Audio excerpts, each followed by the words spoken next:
subscribe please. Hello everyone, welcome to Care Lifters. आज का हमारा टॉपिक है सर्जिकल केयर प्लान। इस वीडियो में मैंने सर्जिकल केयर प्लान बनाया है यूरेटरिक कैलकुलाई के ऊपर, यानी कि स्टोन इन द यूरेटर। आपको मेरे चैनल पे अलग अलग टॉपिक के ऊपर अलग अलग केयर प्लान, केस स्टडीज़ और भी other assignment like community health के असाइनमेंट, चाइल्ड हेल्थ के असाइनमेंट और भी अलग अलग टॉपिक के मेडिकल सर्जिकल के असाइनमेंट आपको मिल जाएंगे। इसलिए आप चैनल पे विजिट करके या सब्सक्राइब कर लीजिए और चैनल पे विजिट करके आप देख सकते हैं। केयर प्लान के फर्स्ट पेज में हम हिस्ट्री लेंगे पेशेंट का, जिसमें हम आइडेंटिफिकेशन डाटा, डेमोग्राफिक डाटा लेंगे, जिसमें हम पेशेंट का नाम, age, marital status, religion patient का, ऑक्यूपेशन क्या है, इनकम कितना है उनका, एड्रेस और डेट ऑफ एडमिशन, साथ में किस हॉस्पिटल में एडमिट हैं, किस वार्ड में एडमिट हैं, बेड नंबर और पेशेंट का डायग्नोसिस लिखेंगे हम। देन इसके बाद हम चीफ कंप्लेन लिखेंगे पेशेंट का, पेशेंट किस चीफ कंप्लेन के साथ हॉस्पिटल में एडमिनिस्टर हुए थे, क्या क्या चीफ कंप्लेन लेके आए थे और वो कितने दिन से था, इसको हम इलोबरेट करके अंडर चीफ कंप्लेन लिखेंगे। देन हम पास्ट के सर्जिकल हिस्ट्री को लिखेंगे, पेशेंट का पास्ट में क्या क्या सर्जिकल हिस्ट्री हुआ है, अगर हुआ है तो हम कब हुआ है इसको मेंशन करेंगे। लाइक मेरे पेशेंट का ट्यूबेक्टोमी हुआ था 23 ईयर एगो। देन हम प्रेजेंट मेडिकल हिस्ट्री और पास्ट के मेडिकल हिस्ट्री को भी मेंशन करेंगे। प्रेजेंट में कोई मेडिकल की हिस्ट्री है पेशेंट की तो उसको मेंशन करेंगे, और पास्ट में कोई मेडिकल की हिस्ट्री रही है like hypertension, diabetes mellitus, asthma, तो उसको हम मेंशन करेंगे यहाँ पास्ट मेडिकल हिस्ट्री में। इसके बाद हम प्रेजेंट सर्जिकल हिस्ट्री भी लिखेंगे। प्रेजेंट सर्जिकल हिस्ट्री जैसे अभी पेशेंट का सर्जरी होने वाला है तो किस चीज़ का सर्जरी होगा, सर्जरी का नाम और कब हुआ या होने वाला है, ये हम प्रेजेंट सर्जिकल हिस्ट्री के अंदर मेंशन करेंगे ये सारा चीज़, पेशेंट के सर्जरी का नाम और विथ डेट। देन हम फैमिली हिस्ट्री लिखेंगे। इसके बाद हम फैमिली चार्ट बनाएंगे पूरा, जिसमें हम फैमिली का कंपोजिशन और फैमिली का फैमिली ट्री बनाएंगे, जिसमें हम जितने भी फैमिली मेम्बर हैं उनके नाम को लिखेंगे, एज और सेक्स लिखेंगे फैमिली का, फैमिली मेम्बर का। देन हम रिलेशन लिखेंगे, पेशेंट के साथ क्या रिलेशन है फैमिली मेम्बर का, ऑक्यूपेशन किनका क्या है, हेल्थ स्टेटस सारे का लिखेंगे और हेल्थ हैबिट लिखेंगे सारे फैमिली मेम्बर का। देन हम इस तरह से फैमिली ट्री बना के जितने भी फैमिली मेम्बर हैं उसको शो कर देंगे। इसके बाद हम पेशेंट के डाइटरी हैबिट लिखेंगे, जिसमें हम डाइटरी के हिस्ट्री लिखेंगे कि पेशेंट वेजिटेरियन हैं या नॉन वेजिटेरियन हैं, वेजिटेरियन में क्या क्या खाते हैं, नॉन वेजिटेरियन में क्या क्या कंज्यूम करते हैं और इनका टाइमिंग क्या है, फूड क्या है। इस हिसाब से हम चार्ट बना के लिख देंगे, ब्रेकफास्ट कब खाते हैं, क्या क्या ब्रेकफास्ट में जनरली खाते हैं, लंच, डिनर, इस तरह से हम लिखेंगे। और नॉन वेज वीक में कितने बार खाते हैं, फ्रूट खाते हैं या नहीं खाते हैं, इस तरह से हम डाइटरी चार्ट बनाएंगे। देन हम पेशेंट का हेल्थ हैबिट लिखेंगे, लाइक ड्रग का या अल्कोहल, स्मोकिंग, टोबैको कंज्यूम करते हैं या नहीं, हेल्थ हैबिट कैसा है पेशेंट का, वो अपने हेल्थ को कैसे, हाइजीन को कैसे मेंटेन करके रखते हैं पेशेंट, अंडर हेल्थ हैबिट लिखेंगे।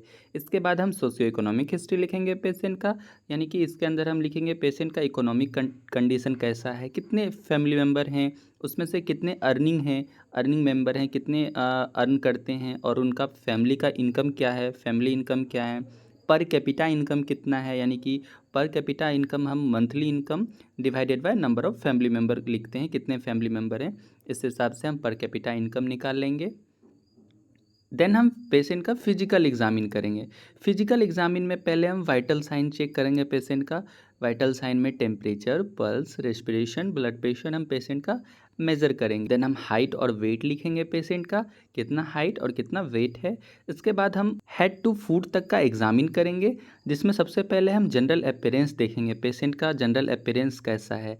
लाइक इसके अंदर हम लिखेंगे नरिशमेंट, पेशेंट कैसे नरिश्ड हैं, बॉडी बिल्ड कैसा है, हेल्थ स्टेटस कैसा है, एक्टिविटी लिखेंगे। देन हम मेंटल स्टेटस का एग्जामिन करेंगे, पेशेंट का मेंटल स्टेटस यानी कि कॉन्शियसनेस, इसके लुक कैसा है, यानी कि टायर्ड हैं, एंसियस हैं, वरीड हैं, पोस्चर कैसा है बॉडी का, बॉडी कर्व, मूवमेंट, ये सारा हम मेंटल स्टेटस के अंदर मेंशन करेंगे।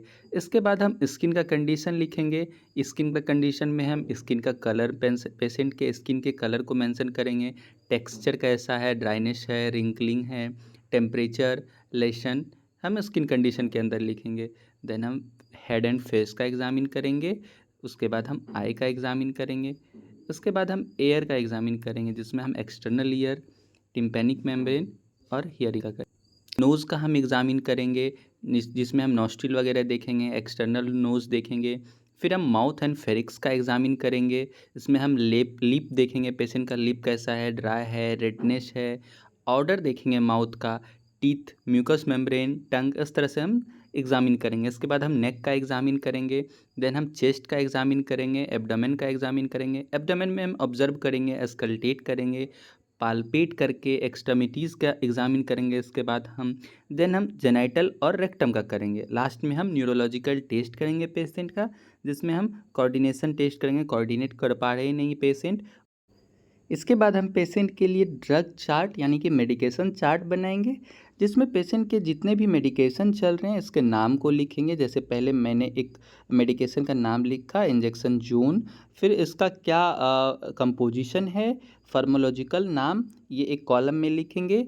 देन इसको हम किस रूट के थ्रू दे रहे हैं, आईवी दे रहे हैं, आईएम दे रहे हैं, डोज क्या है, किस डोज से दे रहे हैं, और साथ में हम इसका इंडिकेशन और कॉन्ट्राइंडिकेशन भी मेंशन करेंगे। देन इसके बाद हम इस स्पेसिफिक ड्रग का, हर एक ड्रग का हम एक्शन, साइड इफ़ेक्ट या एडवर्स इफ़ेक्ट क्या क्या हो सकता है, और नर्सिंग रिस्पॉन्सिबिलिटी क्या होनी चाहिए उस मेडिकेशन के लिए, इसको भी हम इसमें लिखेंगे। ऐसे मैंने एक मेडिकेशन का चार्ट बनाया, फिर मैंने दूसरे मेडिकेशन का चार्ट बनाया, इसमें भी हमने सारा चीज़ मेंशन किया, इसके एक्शन को, साइड इफ़ेक्ट को, नर्सिंग रिस्पॉन्सिबिलिटी को, और इसका डोज रूट को। इस तरह से पेशेंट के जो भी मेडिकेशन चल रहे हैं सारे आपको चार्ट में बना के लिखने हैं, और वो कब हमें देना है, किस डोज से, किस रूट से, सारा चीज़ हम इसमें ऐड करेंगे। अगर आपके कॉलेज में इस तरह से नहीं बोला जाता तो आप सिर्फ मेडिकेशन का नाम, इसका कंपोजिशन, साथ में एक्शन और साइड इफ़ेक्ट और नर्सिंग रिस्पॉन्सिबिलिटी जिस तरह से आपको बताया जाता है लिखने के लिए, आप उसमें से शॉर्ट करके, शॉर्ट लिस्ट करके आप लिख सकते हैं। देन इसके बाद हम नर्सिंग असेसमेंट लिखेंगे। हमने क्या क्या एसेस किया, हम पेशेंट के जनरल कंडीशन को एसेस किए, वाइटल साइन लिए, फिजिकल एग्जामिनेशन किया, हमने पेशेंट का पेन लेवल को एसेस किया, न्यूट्रिशनल लेवल को एसेस किया, पेशेंट का डेफिशिएट फ्लूइड वॉल्यूम था इसको एसेस किया। तो हमने जितने भी असेसमेंट किए, परफॉर्म किए, उसको हम मेंशन करेंगे। देन इसके बाद हम नर्सिंग डायग्नोसिस लिखेंगे। पेशेंट के प्रॉब्लम आइडेंटिफाई करने के बाद उसके अकॉर्डिंग हम पेशेंट के लिए नर्सिंग डायग्नोसिस लिखेंगे। पेशेंट को क्या क्या प्रॉब्लम थी इसके लिए हम डायग्नोसिस लिखेंगे। एटलीस्ट हमें 4 से 5 नर्सिंग डायग्नोसिस लिखने हैं। देन इसी नर्सिंग डायग्नोसिस के अकॉर्डिंग हम पेशेंट के लिए नर्सिंग प्रोसेस तैयार करेंगे। सबसे पहले हम पेशेंट को यूरिन पास करने में प्रॉब्लम हो रही थी, बर्निंग सेंसेशन हो रही थी, इसके लिए हमने नर्सिंग केयर प्लान यानी कि नर्सिंग प्रोसेस बनाया, जिसमें हमने प्लान किया कि पेशेंट को हम कैसे केयर देंगे। इस तरह से असेसमेंट, डायग्नोसिस, गोल, आउटकम क्राइटेरिया क्या होगा, इंटरवेंशन, इम्प्लीमेंटेशन और रेशनल, लास्ट में हम इवेलुएट करके देखते हैं। हमने सबसे पहले पेशेंट को यूरिन में प्रॉब्लम हो रही थी, पेन हो रही थी, बर्निंग सेंसेशन हो रही थी यूरिन पास करते टाइम, इसके लिए हमने एक नर्सिंग प्रोसेस तैयार किया। इसके बाद हम पेशेंट के लिए दूसरा नर्सिंग प्रोसेस बनाएंगे, जिसमें पेशेंट के यूरिन पैटर्न में डिस्टरबेंस हो गया था, यूरिन सही से पास नहीं कर पा रहे थे, टाइमली फ्रीक्वेंटली पास नहीं कर पा रहे थे। इसके लिए हम एक नर्सिंग प्रोसेस बनाएंगे, जिसमें हम पेशेंट का यूरिनरी एग्जामिन करेंगे, हम मॉनिटर करेंगे पेशेंट का इनटेक आउटपुट का डेली का चार्ट, एडवाइस करेंगे पेशेंट को फूड लेने के लिए जिसमें कि सोडियम हो, कैल्शियम हो, ऑक्सीडेट हो, और इसके साथ ही साथ जो भी एंटी माइक्रोबियल एजेंट का जो प्रिस्क्राइब किए होंगे डॉक्टर, वो हम मेडिसिन इम्प्लीमेंट करेंगे, एडमिनिस्टर करेंगे पेशेंट को। देन इसके बाद हम लास्ट में इवोल्यूएट करके लिखेंगे। इसके बाद हम अगला नर्सिंग प्रोसेस बनाएंगे, जिसमें पेशेंट को नौसिया एंड वॉमिटिंग हो रही थी, पेशेंट का वेट लॉस हो रहा था, एनोरेक्सिया हो रहा था। तो इसके लिए हम एक नर्सिंग प्रोसेस तैयार करेंगे, जिसमें हम नर्सिंग डायग्नोसिस लिखेंगे, वो क्यों हो रहा है, गोल हम सेट करेंगे, short term goal, long term goal. Then हम आउटकम क्राइटेरिया यानी हमारा गोल क्या होगा कि पेशेंट का न्यूट्रिशन पैटर्न जो है वो इन्हेंस हो, बेटर हो, इसके लिए हम क्या इंटरवेंशन देंगे और इसको हम कैसे इम्प्लीमेंट करेंगे, इसका हम लिखेंगे। फिर हम रेशनल लिखेंगे साथ ही, और लास्ट में हम इवैल्यूएशन लिखेंगे। अगर आपके कॉलेज में रेशनल नहीं लिखा जाता तो आप रेशनल वाला चार्ट स्किप कर सकते हैं। देन इसके बाद हम नर्सिंग नोट्स लिखेंगे, जिसमें हमने किस किस दिन के पेशेंट को क्या क्या केयर प्रोवाइड किया, इसको हम डेट और टाइम के साथ मेंशन करेंगे कि किस दिन हमने किस समय पेशेंट को कौन कौन सा मेडिसिन एडमिनिस्टर किया, कौन कौन सा डाइट दिया, पेशेंट का क्या क्या हम इंटरवेंशन दिए, क्या क्या हम ऑब्जर्व किए, ये सारा हम इस तरह से नर्सिंग नोट्स में बनाएंगे। इसके बाद हम हेल्थ एजुकेशन देंगे पेशेंट को, हम एजुकेट करेंगे पेशेंट को, एजुकेशन प्रोवाइड करेंगे जिससे वो जल्दी बीमार ना हो। इसके लिए हम एक्सरसाइज से रिलेटेड पेशेंट को एक एजुकेशन प्रोवाइड करेंगे। न्यूट्रिशन डेफिशिएट ना हो इसके लिए न्यूट्रिशनल नॉलेज प्रोवाइड करेंगे पेशेंट को, एजुकेट करेंगे पेशेंट को ड्रिंक प्रॉपर खाने के लिए क्या कैसे वो अपने हाइड्रेशन को बना के रख सकते हैं, रिकमेंड करेंगे उनको फूड के लिए। इसके बाद हम पेशेंट को रेस्ट एंड स्लीप से रिलेटेड एजुकेशन प्रोवाइड करेंगे। पेशेंट को प्रॉपर रेस्ट, प्रॉपर स्लीप लेना चाहिए, कितना घंटा 6 to 7 आवर का स्लीप लेना चाहिए, हमेशा उनको रेस्ट करना चाहिए, ये सब हम एजुकेट करेंगे। देन हम हैबिट, पेशेंट को हेल्दी हैबिट डालने के लिए एक एजुकेट करेंगे, वो कैसे आप डेली एक्सरसाइज कर सकते हैं, अपने डाइट में कैसे वो हेल्दी हैबिट को ऐड कर सकते हैं, सॉल्ट इनटेक को कैसे वो कम कर सकते हैं, ये हम हैबिट के अंदर पेशेंट को एजुकेट करेंगे।